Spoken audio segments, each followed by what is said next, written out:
Hey yo, what is good, Poke fans? Welcome back to another episode of PokeProfit. In today's video, we're going to be discussing the top 10 chase cards from Astral Radiance. Let's get into it.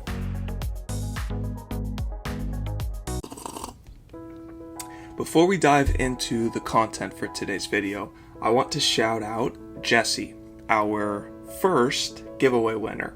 A really creative idea for the card that I asked for people to recommend down in the comment section below. And so the lucky winner of this CGC 10, Pristine 10, Unigava Pikachu. So Jesse, if you're seeing this video, message me down below, or you can send me an email at newvintagecards@gmail.com and just send me your shipping details and I'll shoot the card off to you. Congratulations on that. Now, if you want the chance to win something in today's video, I'm going to be giving away this PSA 10 Chomp from Hidden Fates, one of my favorite sets of all time. All you have to do to enter the giveaway is like this video, subscribe to the channel, and comment down below what is your favorite card or chase card from Astral Radiance once we go through the card list. Alright, back into the video. Alright, Poke fans, let's jump into the analysis here. So, a couple of things that I want to highlight about this set. First and foremost, it came out in May. We're only in July. So, as far as these prices go, I'm not going to go through PSA 10s yet. We just don't have enough price data for me to accurately be able to give you guys expected returns on any of this stuff for upgrading. So, I'm just going to keep it to raw cards for now. And as far as raw cards goes, this is a beautiful set. It has a subset inside of it, which is gorgeous, and those trainer gallery cards. It has a ton of alternate art, beautiful alternate art cards. And then additionally, we have some gold cards, some beautiful trainer cards. So like, there's going to be a lot of reason for the Pokemon Company to reprint this set. So I would say, tread with caution when you're considering buying some of these singles. And if you want to buy the singles, I would highly recommend buying the Japanese version of the singles because it is very likely that the Japanese is not going to be reprinted while the US is most likely going to be reprinted. And I'll showcase that in the Evolving Skies VMAX Rayquaza. I'll showcase prices for both what the Japanese one is going for right now and what the US one is going for right now. Evolving Skies, we know is getting another reprint, has already gotten one, as where the Japanese one not so much. And it's much tougher to pack the VMAX Rayquaza inside of that one, so that's going to skew the price data a little bit here. Usually we're not going to have a spread this wide.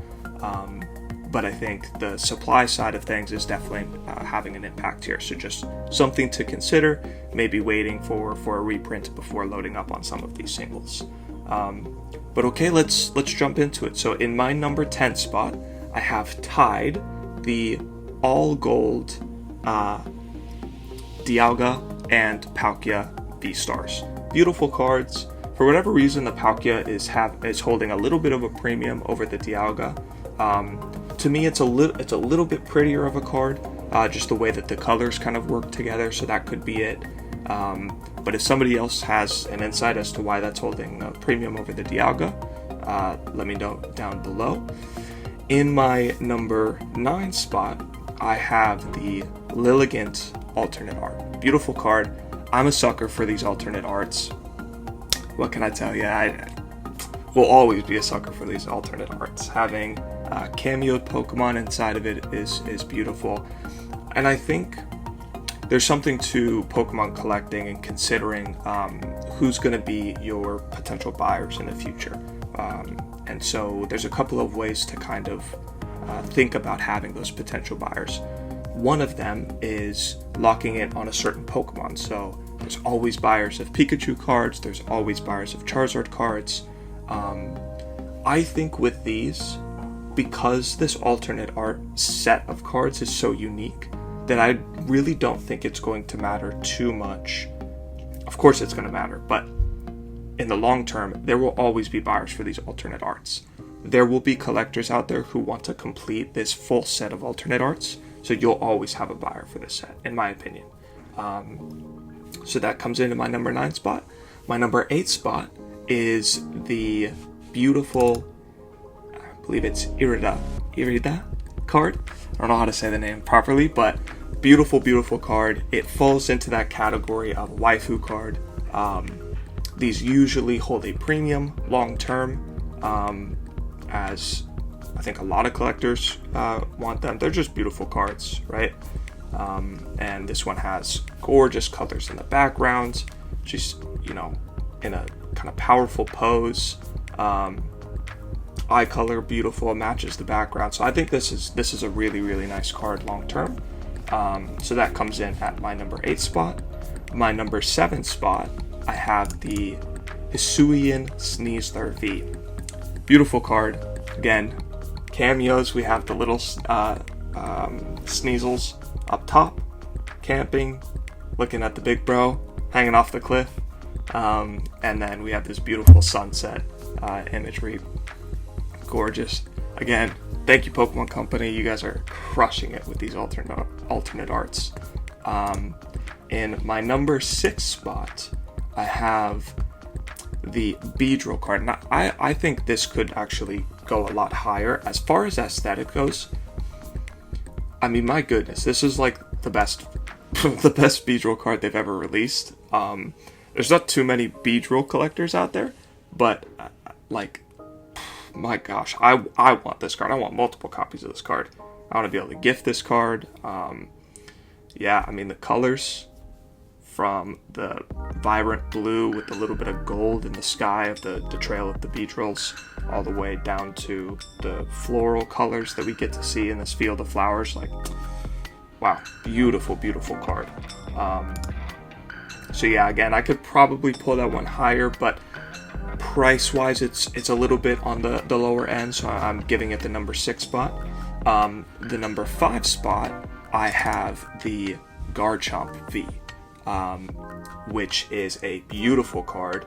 We have Cynthia making an appearance. Love me some Cynthia, with her Garchomp getting ready for battle, right?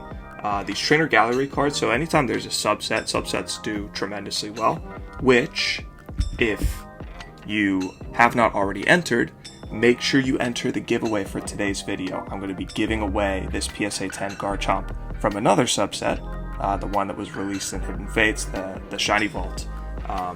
So make sure all you have to do to enter, like the video, subscribe to the channel, tell me down below what is your favorite card from this list of cards that I'm going through. Or if the card is not on the list, tell me what it is and why it's your favorite from Astral Radiance.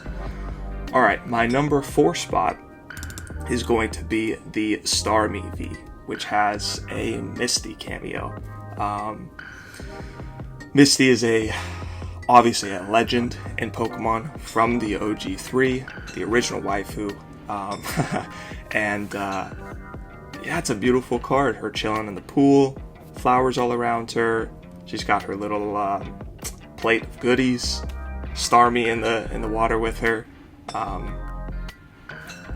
Beautiful card. Gorgeous, gorgeous card.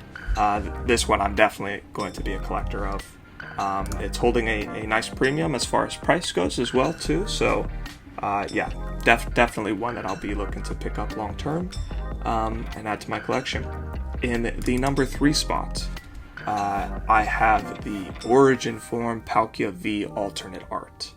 Number 167 out of 189. This thing is beautiful. So these Origin Forms, we don't have too many cards of them. Obviously, there's fan bases for both Palkia and Dialga. And the Origin Forms are really nice for each of them. They're kind of majestic looking cards or Pokemon forms in and of themselves.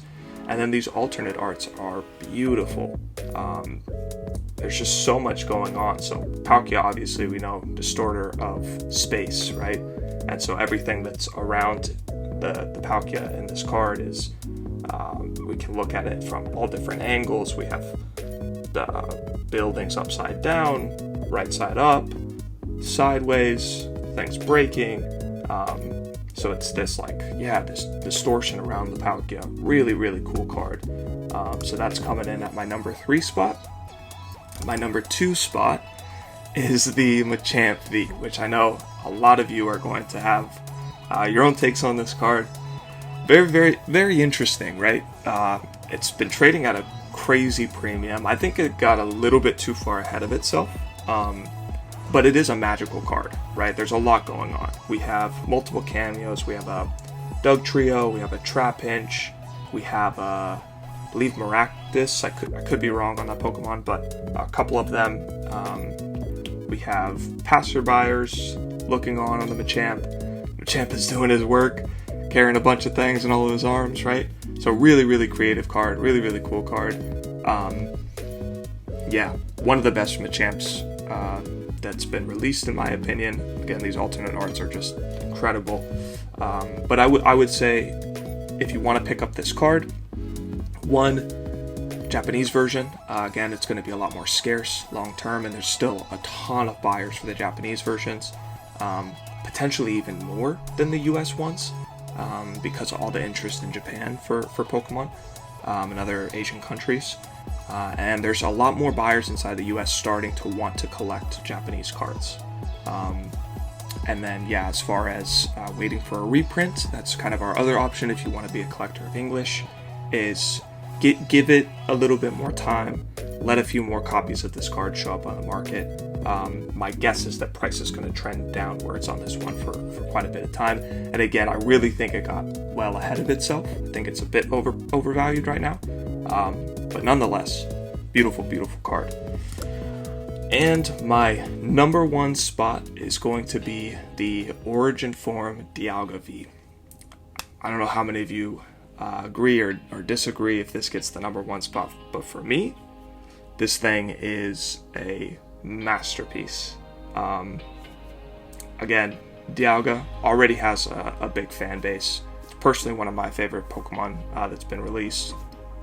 And the form of the Origin form itself, again, beautiful form. I love how they designed it, but the color in this card is really what stands out to me. I mean, you get a full rainbow. I'm a big fan of rainbows showing up in the cards, right?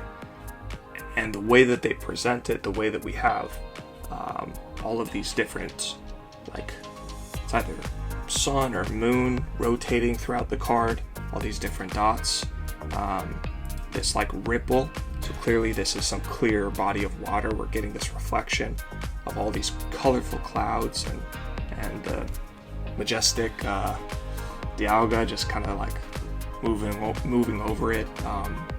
So interesting. And again, this idea of like distorting time, right? The sun's passing or the moon's passing in all these different ways.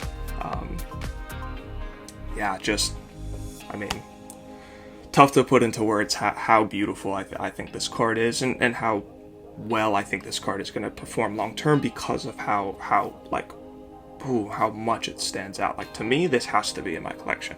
Of any of these cards that I've listed, a lot of them I really want in my collection. This one has to be in my collection. And so for that reason, I think this thing is going to do very, very well long term. Same critiques that I have on the English set right now. I just think there's going to be more copies that end up showing up. So either try to find yourself the best deal that you can if you really want it right now. If not, give it a little bit of time, let some more reprints come onto the market, or shop the Japanese one. A lot more likely that supply is going to be capped or close to capped already. Okay, so that concludes the top 10, 11-ish cards for Astral Radiance. Alright, Poke fans, thanks for chilling with me today. I hope you enjoyed my take on some of the chase cards inside of Astral Radiance. Let me know again down below in the comment section what's your favorite card and why. And like this video, subscribe to the channel, and you have a chance to win this PSA 10 Garchomp from Hidden Fates. Beautiful card. Love this subset. I know a lot of collectors want to get this full subset in a PSA 10. So, yeah, until next time, I'll catch y'all Poke fans later. Peace.